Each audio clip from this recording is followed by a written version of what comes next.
We're going live for the knife round here. Quickly think we'd quickly shout out to our fantastic sponsors, Pacific Esports, Slice by Slice Pizza sponsorship, and should I mention CSGO servers, and we've also got Gigabyte bringing us fantastic hardware. So straight into it. Bang, this is looking like a train station scrap. And the team kill goes out. Sharpie goes down, and it's now a 2v2. 2v2, and they're just shanking it out the 2v1. corner there. This could be good. This could be good for the Burrito Burrito. I'm just going to call them Burrito Boys. It's done. That's Burrito it. Boys. This could be good for Burrito Boys. We'll call them the Euros Boys later on, too. He's trying to, looks like, That's it. He's trying to just, split them up. he's just going for a walk. Scenic tour of the map. All right, use the full minute. That's exactly right. And I think the ruling is if you've got the most amount of participants live after the timer runs down, I think that's it. You win the round. So despite what the there we go. scoreboard will Fluent say, Swede picks up the last, and the team kill goes down, and it looks like they're going to swap to CT. they will take the CT side. And I think the cage of the ball crew has been rattled a little bit. They weren't expecting such a tough first matchup, and I think they'll be. You know, they could go on tilt here if they lose a couple of early rounds. Yeah, and, they could. That could cost them a bit of confidence as well. That's it. Obviously, they probably will go into the first few rounds fairly confident against the Burrito Boys. Obviously, you know, this team was formed last night and they don't really have much experience playing together. But it will be good if the Burrito Boys can shut them down early game. That'll cost Ball Crew, you know, their confidence, and we could see a bit of an upset. That's it, and looks like they're opting for an early B rush here. See if I can possibly rotate around to like the action on the site there. Oh. And early exchanges going down, and it's not just lane members that are being floating around the B site. And tell you what, Spikes is a midget. Well, he's just cleaning up. It's left with a 3-on-1 situation. Mungo half HP. What can he do? The bomb is down, time is ticking, and Sharpie cleans up the mess that's been left. And that'll actually be the first round there for the Kebab Boys. And not doing a bad job on that retake there. Obviously, a few early entries going the way. Spikes is a midget. I keep saying that. No, I know that's not his name. I'm pretty sure that's Arctice in that role there. Yeah, so he's currently CG banned, but you know, cheating on LAN is quite frowned upon. Is welcome. 4 kills in that first round there, so he's definitely doing a job. So we'll see a nice Tech 9 buy. I don't know if they've committed to armor though. I can't quite see that. They haven't. Some of them opted for armor, some of them opted for smokes and P250s, but looks like they might try and smoke train their way into a bomb site, setting up for an A. Looks like we got smokes coming out. A pretty standard A-side take, so we'll see him close out sight. These boys aren't aware, and there goes the smoke call. Oh, that's it. Luke picks up one. Can he pick up a second? Goes down to Spikes. Sharpie picks up a Neurox on top of balcony. And it's a 2v4 situation. Not looking too good for the boys from the Ball Crew there. And bit of team Sharpie's there. taking no prisoners. He's just smashing everything left, right and centre, teammates included. It looks like Spikes and Ollie have rotated out. Ollie picks up the first onto Spikes. That is, the bomb's on its way over to B, so we'll follow that. Spikes is going to push in pretty hard, it looks like here. Nerox gets away with daylight robbery as he manages to pick up the frag on T-ramp there, rotating back to the B bomb site. They don't... Fluent's on site. He's aware, picks up Spikes, well played. Bomb will go down, and now it's a retake for CTs. A 2v2 situation now, obviously armour and weaponry favouring the CTs, but hey, look, the confidence that comes with, you know, having time on Sharpie picks up first on Spikes. As we follow Burrito up short, they're not aware that he's in app, so they're going to probably go for the stick. Oh, takes him down. Burrito caught napping there. Tapping the bomb site, obviously, to draw the T out from hiding. And now left in a 1v1 situation. But and Ollie picks it up, and that was well played from Nerox and the Ball Crew. Yeah, Ball Crew, well done. Not a bad little eco there. It looked like they were in dire straits when they only had 2 left alive after executing on the A site there. Smoke's going down. They were left in what was a 4v2 situation. They managed to pull it back. So that's just that was well, yeah, definitely aim. Yeah, great play from there from Ball Crew. So we'll see if they can wrap up a second on T side. And I think they're just opting to feel out the CT side, see whether or not they're on eco. They're not really committing to too much here. They're just sort of holding the A rounds, letting Nerox do his thing. Sharpie goes through the spray. He's aware. Oh, and Nerox left on single digits as he's sitting in the pallets there. And big 1B. Massive. Oh, Nerox burns from his teammates Molotov there.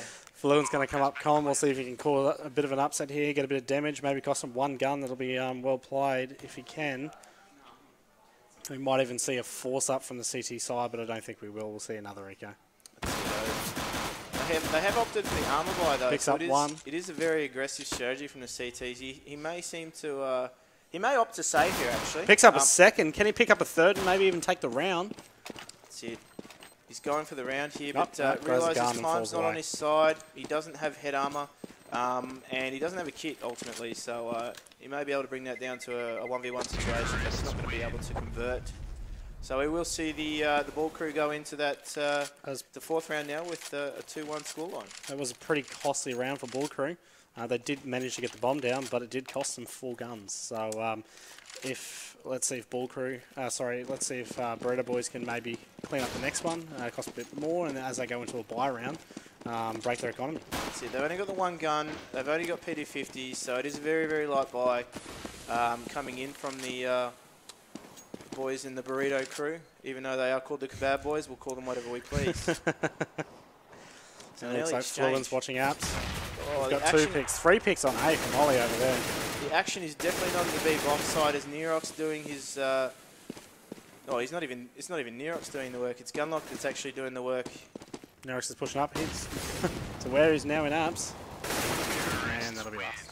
That's it. Nerox cleaning up the last of the remaining CTs there, and it's just a nice standard anti-eco from the guys in the ball crew. So, yeah, look, money finally starting to favour the CTs to get, scrape together a buy. I don't know. Let's see what happens. I think they're going to opt for those early aim duels, particularly in the mid area.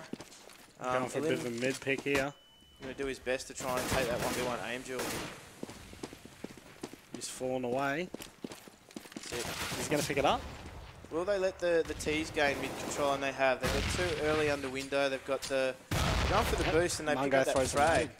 Easy kill there. Easy bowling. And he is traded out quite quickly. Arctice managing to pick up 2, and it looks like they were from short into mid. So yeah, while they did lose a man in the mid-con, they were actually able to trade quite nicely. So it's not all dire straits for the boys from the Kebab crew. We're happily interchanging names here, by the way. Spikes is going to enter Palace. He does have bomb, but looks like the boys are pretty aware of what's going on. So that's it. I think it's not looking too good for Spikes this round. I mean, he does have aim on his side, but I think at the moment he has a better chance of throwing dog shit at the moon than winning this round. All right, let's see if maybe Spikes can at least get one. Can he pick up the spray on Sharpie? And Lukai closes it down. Throws up an absolute prayer there. He's trying to spray from the palace into the jungle area there and not quite coming up trumps. Leaving him damaged, but anything I think that was damaged in that round was someone's pride. Oh, that's a great pickup from Kebab Crew there. So now it goes 2-3. One round advantage to Ball Crew. And Lim showing us his smoke knowledge there. And Nerox showing his lack of flash knowledge twice. No? Only once. Push unders. Can they maybe get a pick in the window? Going for a bit of a boost, it looks like. So will the mid-window player be aware? I think it was Fluid Swede from memory. No, Burrito. He's aware that something's going on, but he gets traded down quite easily. Nerox going to pick on the short.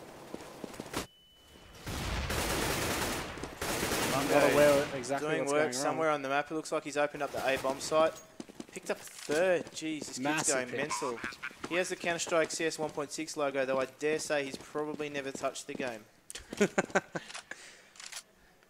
Let's see if he can pick up a 4th here. And Fluent Swede, again, PDG award contender. He is definitely making a solid case.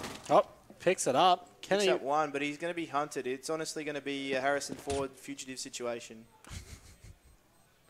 See if he can maybe get a pick onto Ollie here.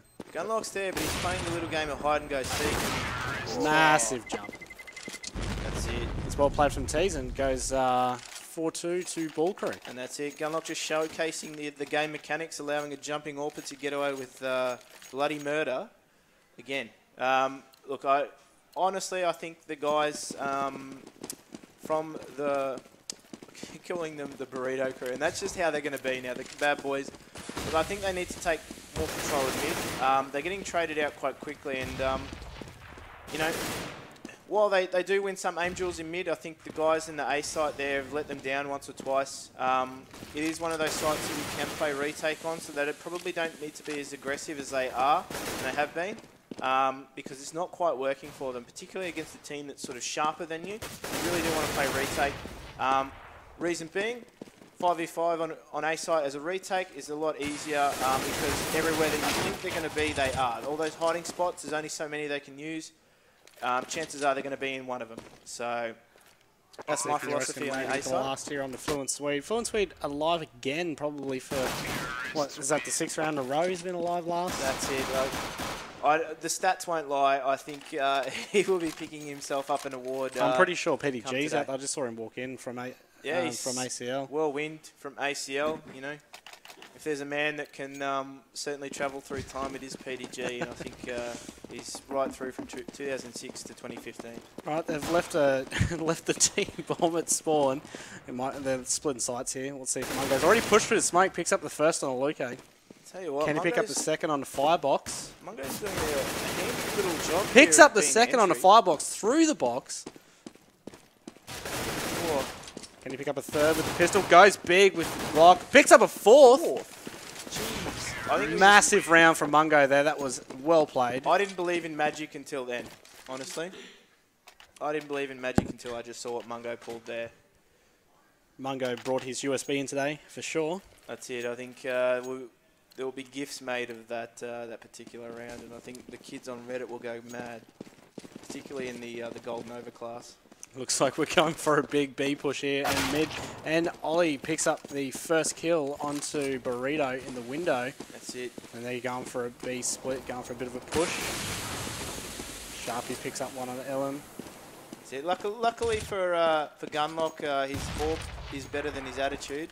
So he manages to pick up the early round. And he's opened up the mid area there for the guys from Ball Crew. But they're sort of caught in this mid-con area, and they really need to like either push onto the site or push back into mid and get a frag, because having 3 in mid-con, you know. Mungo's pushed past. He's going to pick up one of Windows. Not aware that he's already pushed through.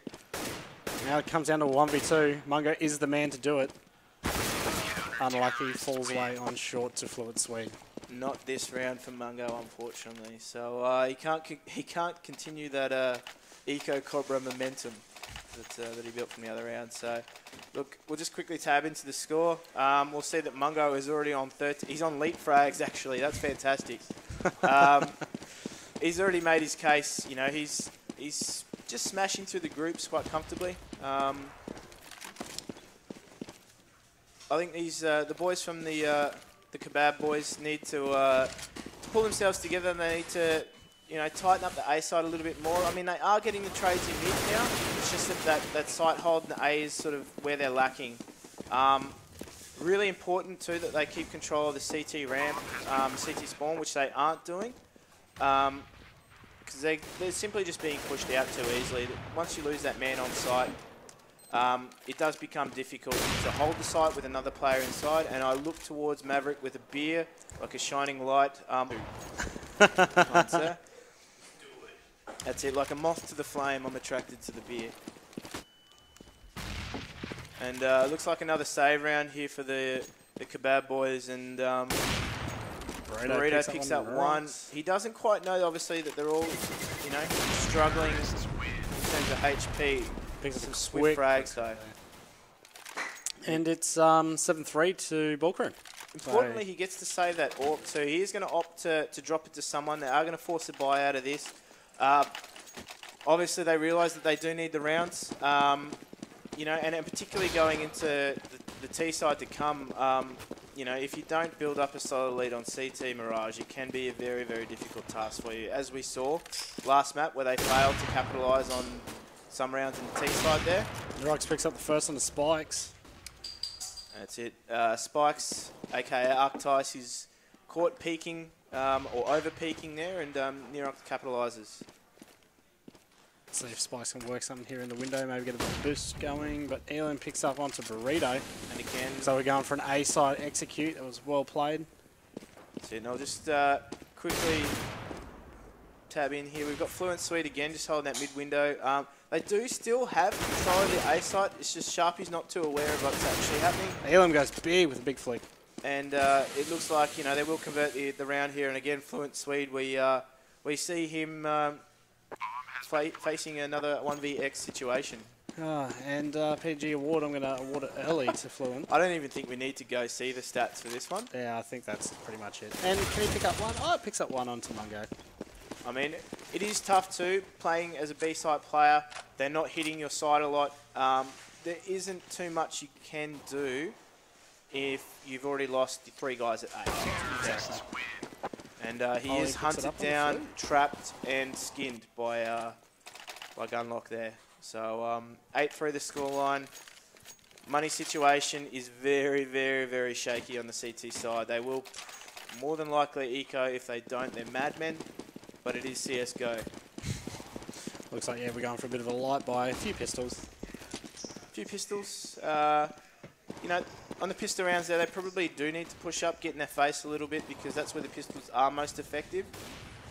Taking those ranged duels with, you know, rifles versus pistols, particularly with the aim of Ball Krew, not going to happen. And Sharpie is cordoned off and decommissioned.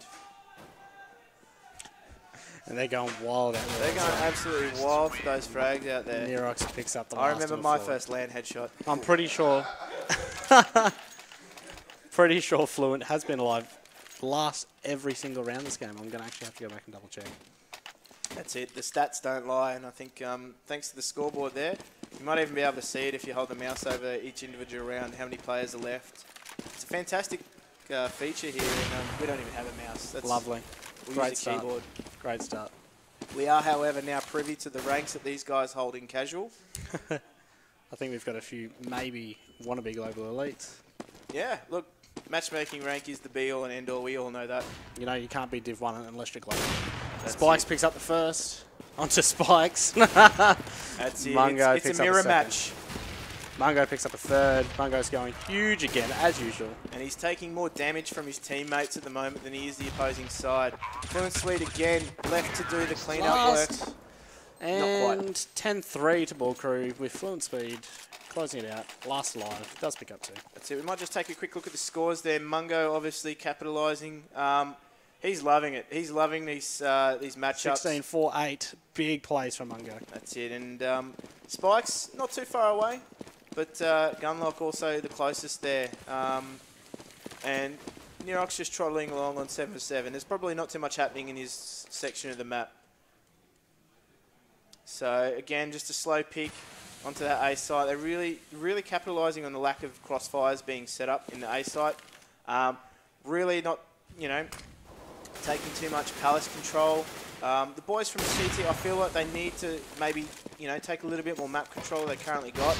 They know they're pushing places like mid. They know they're pushing places like, you know, the T-ramp. So why aren't they taking places like the palace? Why aren't they pushing the B halls? Why aren't they taking some map control and forcing them into sections of the map? They're giving up a lot of map control early round, and Ball Krew just walking all over and taking advantage of it early round. That is how tough it is to play in a pug team, and obviously how tough it is to play when you may not necessarily have that game level experience. You know, it will be a learning experience for these boys from the Bad Boys team.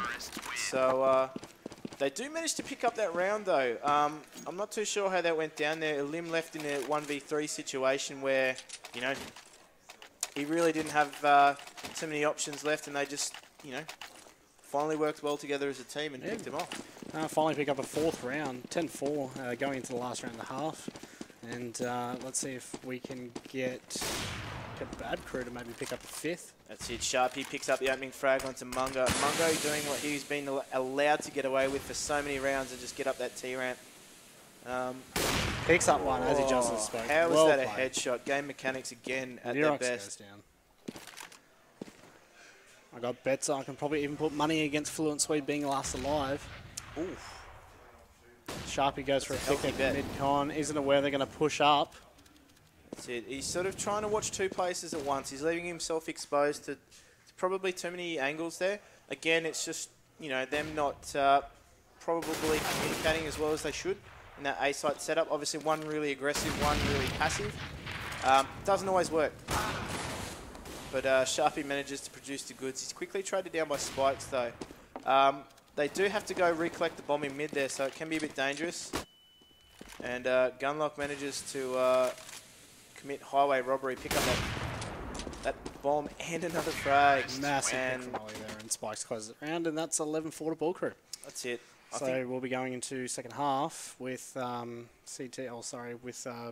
Crew, Burrito Boys, whatever you want to call them now. That's it, the miscellaneous crew. Miscellaneous Crew going in probably a bit buttered, but we'll see if they can bring it back. It is the LAN finals, but you can't expect much from a pug team. That's it. Stranger things have happened though, and we are witness to that in the My Little Pony tournament.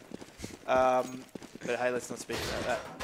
Now, let's see if the boys from the Kebab crew, the Burrito crew, you name it, they're dropping pistols in B halls. They are going for the B site rush. It is a very generic strat, and they are 5v2 on that site. Mungo picks up the first frag. He is flashed though, and he disappears into the smoke, riding off to the sunset. He's gone, but he's traded out quite quickly. And let's see what damage Elim can do from a flanking pushed position. Up behind. Oh, and he turns furiously onto the guy at Forest there, and that's boys it. from Ball Crew able to trade out, and they will manage to defuse without a kit either. So they are doing it quite comfortably, and they are able to burn decoy grenades like you wouldn't believe. And that'll be game. I'm going to call it. That'll be game. I don't think Tees will be picking up even one more round. I don't know. I'm almost confident of seeing an angry mob of Tech 9s rushing through the B-site halls there. I'm hoping for it. Yeah, I think... they're not even going to buy it, looks like. They're just going to grab one pistol. They did have the bomb plant, though, so I think they may be trying to bide their time. They feel that, the AKs, the smokes that they get from Eco in this round will be of more benefit to them than a Tech 9 rush to the B halls. Albeit less exciting, it's, in the long term, probably a better strategy for them. Exactly. And they've lost bomb towards B. And Luque gives up bomb and a whole lot more, and they beat those B halls. Mungo picks up too. And he is cleaning up. Sharpie's somewhere across the map. That's it. He's in T-spawn, looking, searching for that bomb. And they've already set up a crossfire over the bomb here. Mungo's probably peeking a little bit too far, but I don't expect much from Sharpie. He's probably going to go push in. He might get the pick onto... No, not even going to get the pick onto Mungo. He draws the fire, doesn't hold back, 22 HP down to 8, and backs himself to get that third P90 frag in the B halls there. And so they'll go to 13-4 to Ball Crew, and it looks like Ball Crew going in pretty confident plays. Yeah, definitely. It looks like that Burrito Boys, Kebab Boys, are spending a little too much time playing too passive. They should probably use this round to maybe play a little bit aggressive, get a bit of a peek, get a bit of a jump on these guys, or even hold really passive, wait for these guys to push in, and work off that pick that they're going to get. But I don't think we're going to see any of it. As usual, Ball Crew has now got pretty much most map control. Yep, and Luque actually managed to pick up the opening frag there in mid somewhere. I'm not too sure whether he caught someone pushing or whatnot. I believe that's the sort of game you've got to play against these guys, because they will just, work on confidence. They will work on picks and back themselves to make shots. So a passive setup against these guys will work early. It's a big push from the Kebab Boys. Bomb goes down. The last one is Abs, and they get it, and that'll be 5-13. That's it. Spikes not able to capitalise on that flank that he managed to set up there. And, yeah, the boys managing to surprise us a little bit there. Kebab in hand, they took the B site, and the rest is history. Yeah, that surprised me. I didn't actually think they would get any more rounds. But it looks like we're going to go for a bit of an A push. We've got one split B, maybe make some noise. Going for a bit of a standard smoke straight here. I'll wait and see if they come out. And looks like Krew have already pushed up, got most of the map knowledge. That is a very, very rugged buy from the so they're already aware Krew. that it's A and they're going to start rotating. That's it, and that's the kind of information that you do, benefit from, particularly as a CT. Pushing things like the B halls, pushing mid, getting that information and sort of, funneling the Ts into the sites. It gives you a massive upper hand if you know that they're going to take the A side. You know that they're going to exactly. Already rotated. 5v5, but easy retake. And we'll probably see something from Krew again getting map control. Just like last round, already had apps control within 40 seconds of the game. So that's the problem for Kebab boys. They're going to have to spread out, maybe even hold so those pushers don't disadvantage them. Exactly right, and I think as we've talked about before, map control is key, particularly on a map like Mirage. You get a lot of information just by pushing B halls or even just pushing mid. Exactly. Spike's going in, see if we can maybe get a pick through smoke. That's it, and the boys are already aware that it's probably going to be a B execute. And they've already got that mid control there, you see. You've got them pushing up that mid area. They already know. Gunlock's so confident he's turned his back on the top of mid. Exactly. They're already completely aware, and they've rotated almost everyone from A. And here comes the last from A now. That's it. And Gunlock falling into the trap of having a nice knife skin and looking at it, probably a little bit too much. We all, well, I'm guilty of that. Alright, looks like the Kebab boys are falling away. They're taking bomb towards A, but they've already got mid control from Krew. He's pushing up. And he's doing it fast. Picks up the first. Can he pick up the second? See if we can swap to him. He's switched to the CZ. Now this gun it makes so many people look much better than they are. To be honest, it's much like the Tech 9 in that sense. Yeah, exactly. Let's see if he can pull off. Oh, he's not. I don't think he's aware that his sharp is really low. He's only got 15 health and misses it. And he manages to aim either side of him, paint him a halo, if you will. And they will get the bomb down, but Fluent Swede picks it up. He's going straight for the defuse there. Is Sharpie going to be able to get there in time? I don't think so, and it's not planted for him either. So Sharpie struggling to breathe on 18 HP will be traded down, and that's round, and that's game. So this should be the last round we see going into the second half. A bit better performance from the boys, the Kebab boys, obviously, it's tough coming up against the #1 seed in the group. You've got guys like Mungo, you've got Spikes, obviously firing for them, 24 frags, 23 frags apiece, respectively. It is tough to stop them when they are on a roll. And it is also tough to stop them when, you don't have much map control either. Exactly. So it looks like Gunlock's already pushed up mid. And he's going to call it. He's got so much information for his team already by doing this. As you can see, they are actually 3-2 split onto the site, so he's just going to continue to push until he meets resistance, really. Exactly, and looks like the Burrito boys might push out. That's it. And a bit of an A push here. Gunlock really doesn't have the information yet that, that there are two in the B halls, and he might even be flanked here if he's not careful. Burrito picks up the first. They've seen the bomb. That's enough for Nerox. And he's going to run straight into Gunlock, but Gunlock's not ready. Oh, no. And yes, he did bring a gun to a knife, or knife to a gunfight. And it's all up to Sharpie, which is a bit of a surprise because I thought Fluent Swede would be the last alive. Yeah, look, honestly, that was almost, exactly what you'd expect to happen at Wynnum Station, maybe 12:30 at night, someone shanking you in a dark alley. But look, they closed it out quite comfortably, and again, just another routine win for the Krew. So pretty easy game there. Not really much to call. Pretty one-sided. That's it. They do improve from their last side. They did get an extra 2 rounds, which is good to see. But hopefully their last and final game will be a bit of an upset. Hopefully, maybe see a bit of an upset. I'd like to, but we'll see what happens. Yeah, it'll be an interesting game. Obviously, two pug sides, slapping it out on a map like Cache. Cache is probably, a little bit more forgiving than Mirage, and Train is in terms of like T sides, needing those smokes, getting that information and working together as a unit. So Yeah, I think you probably will see a closer game just because of the nature of the map. Obviously, these boys are warming up as they go throughout the day too. So yeah, there will be a better game all around. Exactly. Yeah. Up next is Keish, and I think we're playing. Yep. I'm not quite sure what the teams are. I think we're sticking with the Ball Crew, and I think it'll be a Ball Crew 1-up matchup. So it's the 1 and 2 seed in this group. Should see big things. So that should be a big game, probably game of the day even. Yeah, game of the day. Big call, given that the group coming up next is probably the most important. Exactly. In my opinion, I'm probably sure it's yours. Look, call a spade, really. Yeah, we'll be anticipating this as obviously the matchup for the morning. It's going to be two teams that are very much aim-based, duking it out.